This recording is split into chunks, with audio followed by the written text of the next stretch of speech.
I get people say things like, tell us about the high fees of IUL. And unfortunately, this often comes from people who really don't understand IUL or don't believe in it as a wealth creating tool. But here's the deal.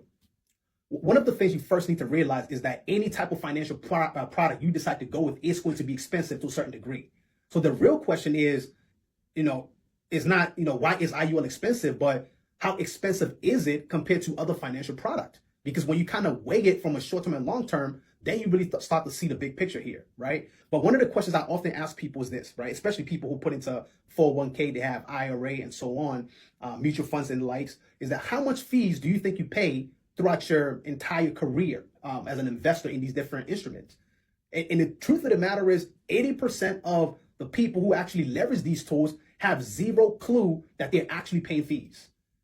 You know what I mean? Like, and it'll shock you, and you can Google this for those who want to do it. Like, it'll shock you to know that an average person pays $150,000 in fees, right, throughout their career when they contribute to their 401k plan, but nobody talks about that. The truth is, when you talk about IUL, yes, it's expensive, right? And what people should know is that the first 10 years of your policy is front loaded with the fees, right? So that throughout the rest of the 10-year, the rest of the policy, your fees start to reduce drastically. And that's why you'll notice that the money really start to compound a lot after 10 years, but you got to see the big picture. So if you're only concerned about the immediate fees, then it's probably not for you, right?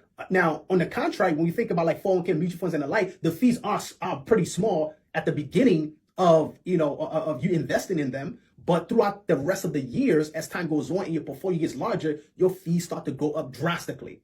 You know what I mean? So either way, IUL is probably a better option for a lot of people. But once again, it's not for everybody. You know what I mean? I mean, if I have clients that put in $1,000, $2,000 on a monthly basis, I have clients that, all they can do is afford $50. You see what I'm saying? I'm not knocking people. I'm just saying that if you're thinking about building wealth with IUL, you got to see it as a wealth building tool. You know what I'm saying? Not just looking at the fees, because overall, in the long scheme of things, it's a lot beneficial than anything else that people put money into. Because number one, you don't have to pay taxes when you start pulling money out. There's no age restriction as to when you can access your money, and you can transfer it to the next generation.